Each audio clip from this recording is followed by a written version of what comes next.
Free speech that kills. Is that a real thing? Well, according to President Joe Biden, it is. And it's mindsets like that are completely destroying not just the First Amendment, but the entire spirit of free speech, free expression, that is supposed to be part and parcel of America's God-given rights. That's the topic of today's Bold and Blunt. And I'm Cheryl Chumley, your host, giving you a Christian conservative look at today's news, politics, culture, and events. And I'm happy to announce that Bold and Blunt is available not just at the Washington Times, but also at Edify, edify.com, EDIFI, which is a podcast platform for believers in Christ. That's right, I said the C word. It's for those of faith. It's where those of faith go to receive the motivation and inspiration and Bible-based rhetoric that they need to get through these dark days, these dark Joe Biden times.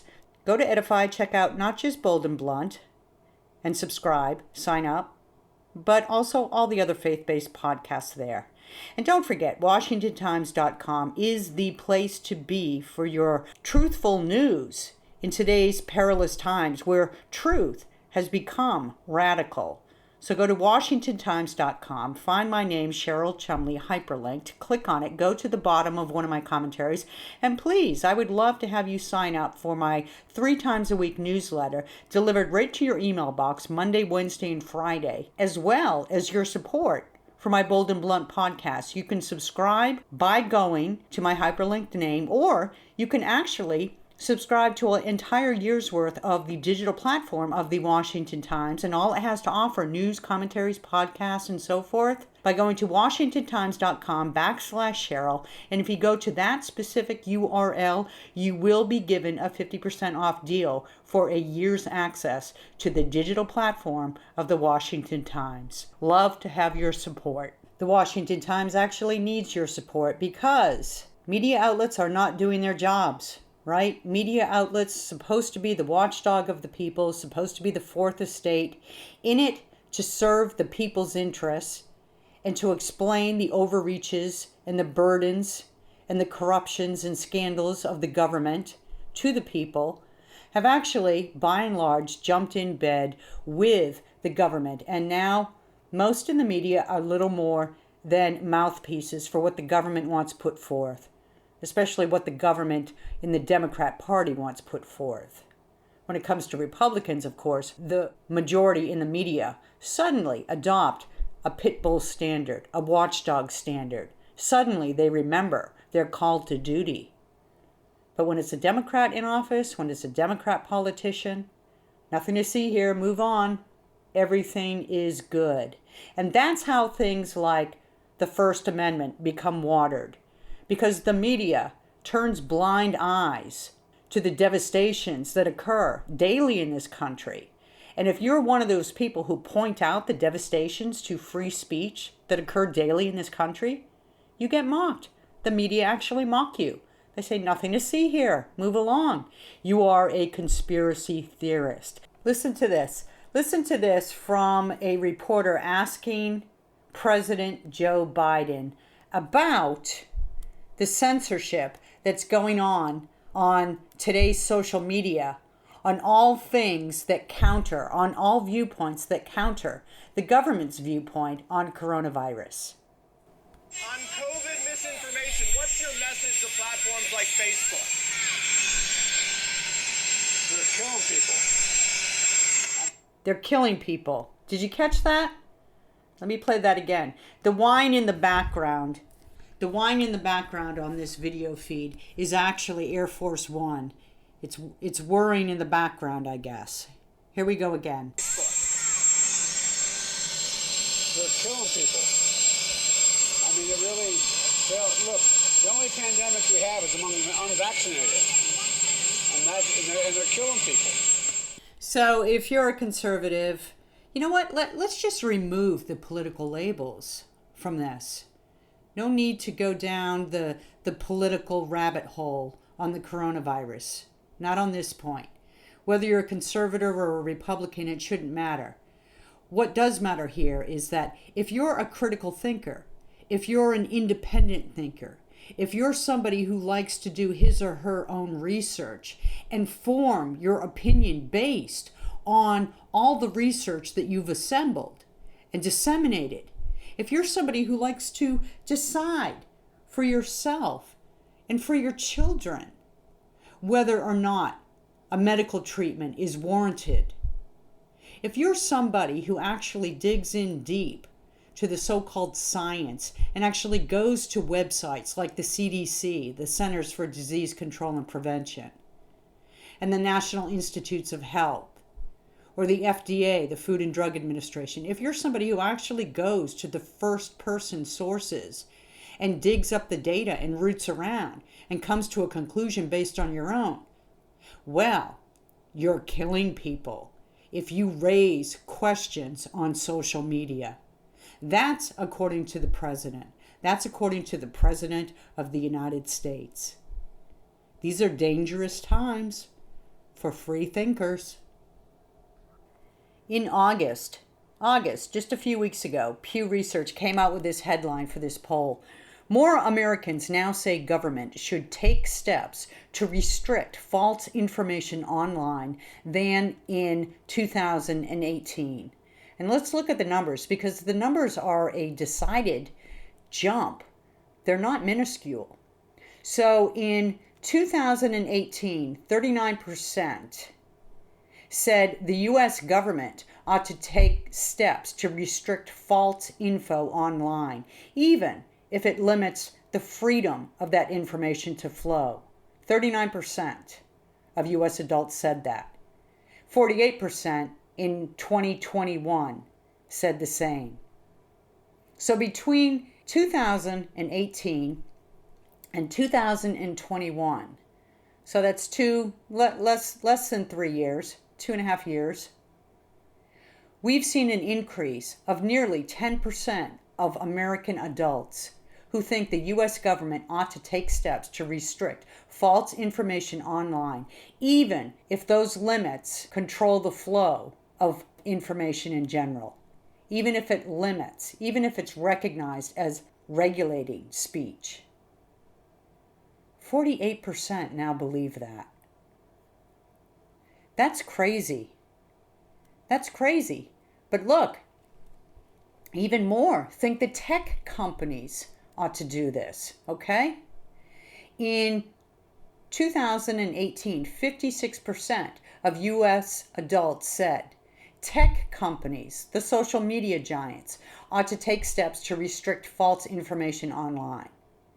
Now, 59% think that in 2021. So that increased by 3%, which is still a remarkable figure when you consider that between the time frame of 2018 and 2021, we saw the faces of these social media censors on Capitol Hill with their smug, evasive answers and their smug smiles on their faces, deny that they actually censor, when in fact they definitely do. When in fact all their algorithms are actually set to censor conservative viewpoints, Christian viewpoints, viewpoints that counter the liberal narrative. So it's a little bit astonishing that that number would go up at all. 56% in 2018 wanted tech companies to to restrict false information online. 59% of U.S. adults in 2021 wanted tech companies to do the same. And look, when we're saying restrict false information, let's define what that means, because that is such an open to interpretation statement. You know, historically speaking, America was built on Judeo-Christian principles. Factually speaking, the founding fathers and the early settlers of America relied heavily on the Bible to form the government. The Bible was at the root of America's founding. Historically speaking, factually speaking, that's how it is. Go look at the original documents. Go look at the Founding Father documents. Go read the Federalist Papers. Go to the Library of Congress on Capitol Hill and see the first source documents and read for yourselves. That's how it is. But the leftists in social media may decide, well, that's a little bit offensive. That's a little bit offensive, and as a matter of fact, it's false. So let's boot that. That's how history gets erased. The question here with restricting false information, that sounds like such a worthy cause. After all, who wants lies permeating the culture? Who wants lies permeating society? But who decides? That's the problem. There is a thing called absolute truth, and it comes from God. But when you have a decided segment of the population who refuses even to recognize the existence of God, never mind the sovereignty of God, then that sets the stage for the human minds to decide what's true and what's not true. What's truth versus what's lie.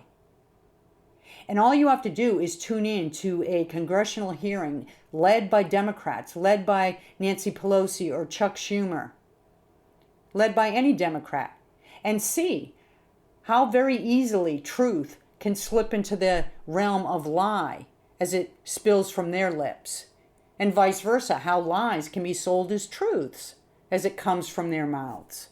So when we're talking about restricting false information, the big question is who decides, right? And if it's Joe Biden deciding, he's got half of America already marked as murderers for the simple act of speaking, for the simple act of expressing one's opinion. These are dangerous times, especially when you see that it's not exactly just this administration that wants to limit free speech and free expression. It's actually been ongoing in America, a trend of the youth to see this as the preferred method of American society. Look at this, November 20th. Well, you can't look at this, but listen to this. November 20th, 2015, Pew Research. 40% of millennials okay with limiting speech offensive to minorities. Really? Really? I mean, I'm not in favor of people slinging about the N-word. I'm not in favor of people cutting down other people because of their skin color or ethnic background, their race, anything along those lines. It's despicable. Truly deplorable. But I am in favor of defending for individuals' rights in this country to use speech that is deemed offensive by others. You can't lock somebody up for calling somebody a name. You can't lock somebody up for the crime of hurting feelings. This is why millennials get the reputation as being snowflakes. My ears, my ears. Oh, my sensitive ears, my poor ears. You used a bad word. You hurt my feelings. Wah. Now they don't even run home and tattle to their mother. Now they tattle to the government. And with the Democrats in charge, the Democrats whip right into action and send out the Black Lives Matter and Antifa types to stormtroop through the streets and exercise their First Amendment freedoms of speech and assembly by hurling bricks through storefront windows. Because that's, after all, a First Amendment freedom when you're a Democrat. All this stuff winds together. If you open the door just a little to those who would shut down free speech deemed offensive to them, then the door opens wider and wider to others to argue the same. And pretty soon, a country that's supposed to be based on the God-given, inherent, citizen-born right of freedom of speech and expression, suddenly it gets watered down to the point where there is no more anymore. There is no freedom anymore. It's not assumed free. It's only what the government gives. Instead of God-given, we become government granted. And I have a guest today who has an interesting legal case. He's from the Institute for Justice, and they are that nonprofit is bringing a case on behalf of a private investigator who exercised his free speech on Facebook and found out that, well, he may not be able to work in his chosen profession because of his exercise of free speech. So that's coming right up. First, though, a word from today's sponsor, the International Fellowship of Christians and Jews.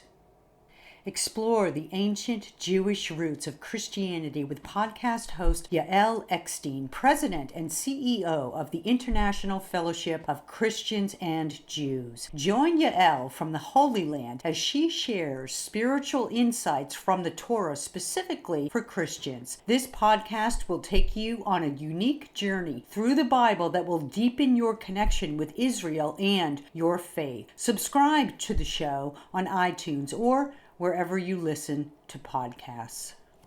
All right, we're back. Let me get right to my guest, Paul Sherman, lead counsel at Institute for Justice. Thank you so much for being on Bold and Blunt. I really appreciate your time.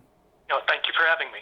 So I understand this newest case that you are leading up at Institute for Justice is a big First Amendment issue. Can you kind of run down the details? Yeah, absolutely. We represent a man named Joshua Gray who wants to be a licensed private investigator in the state of Maine. He applied to be a private investigator, and the Department of Public Safety denied his application. The only reason why they denied it, and this is in their written explanation of the denial, is that he criticized police conduct in a fatal shooting, and in the course of doing so, made what they alleged to be some factual errors. So because of that handful of factual errors, they decided that he lacks the good moral character required for licensure. But under the First Amendment, you can't fence people out of an occupation just because you don't like what they said about you on Facebook. So what were some of the factual errors that they pointed to?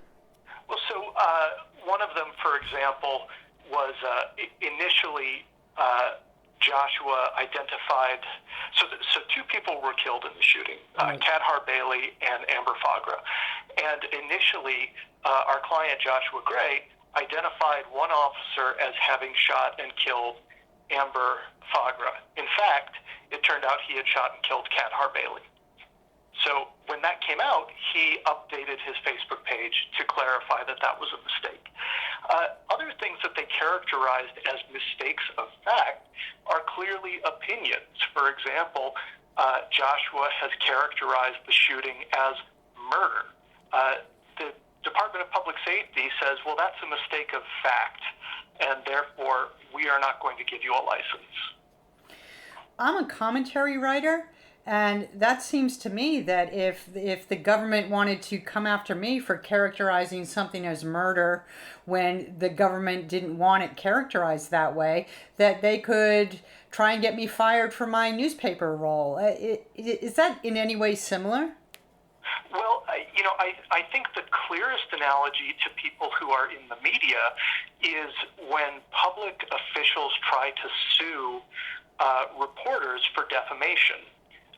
And when public officials do that, the speaker, the reporter, has a tremendous number of First Amendment protections. The judge has to independently examine the record.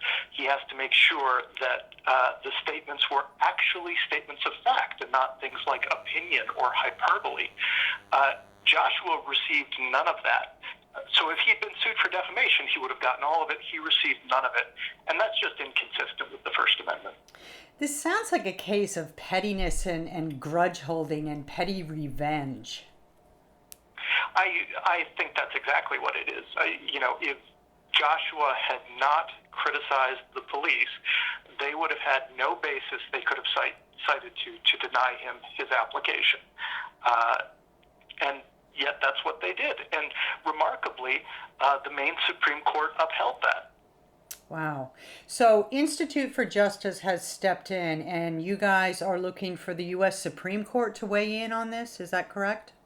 That's right. On September 3rd, we filed a petition for certiorari with the U.S. Supreme Court, asking them to take up and reverse the decision of the Maine Supreme Court.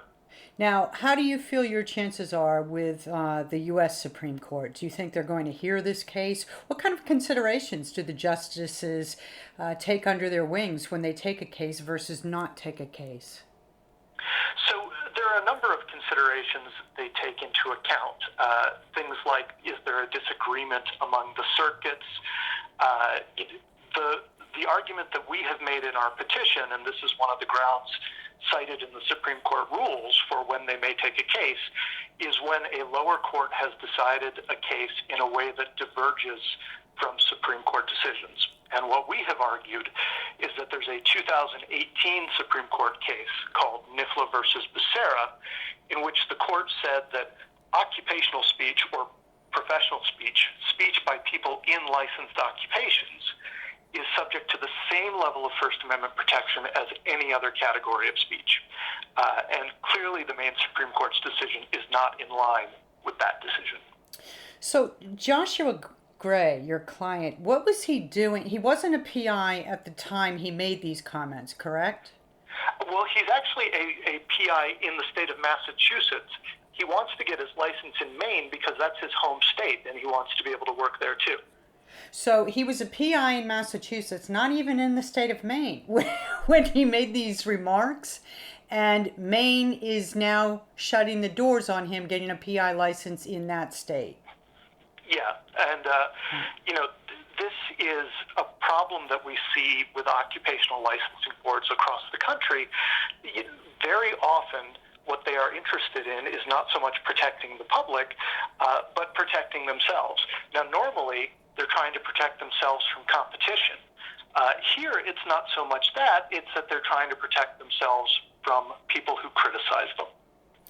Now, it reminds me a little bit of the Tea Party applications under Barack Obama and how the IRS was outed as wrongfully denying applications based on politics. Is that in any way similar? Yeah, I would say that the type of First Amendment injury is very similar. Fundamentally, the government can't withhold a benefit from you because it doesn't like what you said about them. And that's true whether it's a tax benefit to which you would otherwise be entitled or an occupational license to which you would otherwise be entitled. You know, it seems so puzzling to me, not that the state bureaucrats would take this action, but that the courts in Maine would side with the state bureaucrats, because the way you lay it out, it just seems so obvious that it's against a First Amendment right. Yeah, I think there's probably a couple things that are going on here. One is that this is an area of the law that for many decades was a subject of great confusion in the lower courts. The Supreme Court had never really talked about how occupational licensing laws interact with the First Amendment. And what lower courts have tended to do is say, well, we're going to treat occupational licensing laws that burden speech not as speech restrictions, but just as ordinary economic regulations that courts are not going to look at very closely. But as I mentioned, in 2018, the Supreme Court said, no, that's incorrect. You have to treat these as the First Amendment cases they are. And I think what we're seeing is either resistance from lower court judges or just difficulty catching up to this change in the law. So what do you expect from the U.S. Supreme Court? Say the Supreme Court takes the case and they find in favor of Maine, of Maine's courts. Where would that lead other states to interpret this? If the U.S. Supreme Court were to affirm this decision, it would be a dramatic expansion of the power of occupational licensing boards to deny licenses to their critics. There are hundreds of licensed occupations in the United States. Most of those licensing requirements have good moral character clauses. Right. And at the same time, people are all over social media now making their political opinions known in a way that sort of uniquely in history is now searchable by people on occupational licensing boards. And if all it takes to deny someone a license is a handful of inaccurate statements on Facebook or Twitter, then really no one is safe. Well, by that standard, I mean, good moral character is in the eye of the beholder. So if you're a Republican and a conservative, as you see on Facebook and Twitter and social media, and you get booted for rhetoric that they deem as offensive, then if government bureaucrats are allowed to do that with your occupational licensing, it could open the floodgates to just all kinds of devastations. Yeah, and this is one of the reasons why the Supreme Court has long said that when the government restricts speech or burdens speech on the basis of its content or the basis of its viewpoint, the government can only do that in the most extreme situations where it provides an overwhelmingly good reason, and also when it regulates as narrowly as possible. Here we don't have anything like that. The Court of Maine completely deferred to the Department of Public Safety in this case, in conflict with decades of Supreme Court precedent. Now, to what extent are you concerned about the shift, the obvious shift that's occurred in America just in the last few years, where we've gone from a nation where particularly political speech was deemed untouchable, but now we've moved into this sort of weird atmosphere where people see hate speech as a real thing and damaging speech and dangerous speech, and youth especially want to clamp down. To what extent are you worried about this new climate affecting the court's decision? Well, it's certainly something I think that people should be concerned about over the long term. Public attitudes about speech eventually filter up to the Supreme Court. And people who are in law school today, some of them are going to be on the Supreme Court in the future. But I would also say, and I think this is a reason to be hopeful if the Supreme Court takes the case, the Supreme Court has never been more protective of speech in its history than it is right now. The Roberts Court has taken an extremely libertarian view of the First Amendment, where they basically interpret it to mean what it says. If the government is regulating speech, most of the time, if they're doing it directly because of the content, they just can't do that. So if a case like this had to come to court for a decision for the long-term liberty of America, now's the time to do it. That's what you're saying? Yeah, absolutely. There's never been a better time to be litigating these issues than right now, because the court is taking the First Amendment extremely seriously. We hope they'll take this case up and they'll take it as seriously as it deserves to be. Okay, so what's the next step here? You're just waiting to hear from the Supreme Court if they take it or not? So the next thing is that the government has the opportunity to file a brief explaining why they think the court should not take the case. And also, various groups can file friend of the court briefs explaining either why they think the court should take the case or not take the case. After that, the case will go to conference at the Supreme Court in a couple of months, and then sometime before the end of the year, hopefully, we'll get an answer. If the Supreme Court does not take the case, is that just as bad as or as damaging to the First Amendment as it would be if the Supreme Court were to take the case but rule in the lower court's favor? Well, I would say no, but it's still bad. Right. If the Supreme Court denies certiorari and doesn't take a case, the established law is that says nothing about whether the lower court decision was correct. So courts in other states or in other circuits will not be able to cite that denial as a reason why the Maine Supreme Court was correct. But I do think that the Maine Supreme Court's decision is an extremely dangerous precedent. And if other states or other circuits start to adopt it, we're going to see lots and lots of people in licensed occupations whose speech is chilled. Yeah, because there's a difference between a court ruling and the politics of the situation. And liberal-leaning politicians watching this case, if the Supreme Court does not take it, they'll take that as standing to do their own similar provisions in their own states, correct? Yeah, they certainly could. And, this is not just a problem with liberal regulators. It can really be any government official who doesn't want to be criticized, and frankly, that's most government officials. Wow. important case. All right, Paul Sherman, I'm going to be watching this with interest. Please keep me informed and come back on Bold and Blunt when there's a resolution here, and hopefully it'll be good news. I hope so too. Thank you very much. Thank you. The case is called Gray versus Maine Department of Safety, and it is definitely one to watch before the Supreme Court. Hope you take an interest, because it's not just a private investigator's fight to be a private investigator. It's all of our fight. It's all of America's fight. It's all of our fight when we're dealing with First Amendment issues, free speech issues, and I hope you see it that way as well. Don't forget, check out Bold and Blunt at Edify, the platform for the faith-based podcasts. Great platform, great site, edify.com, EDIFI. Thank you for listening, and don't forget, stay blunt, stay bold.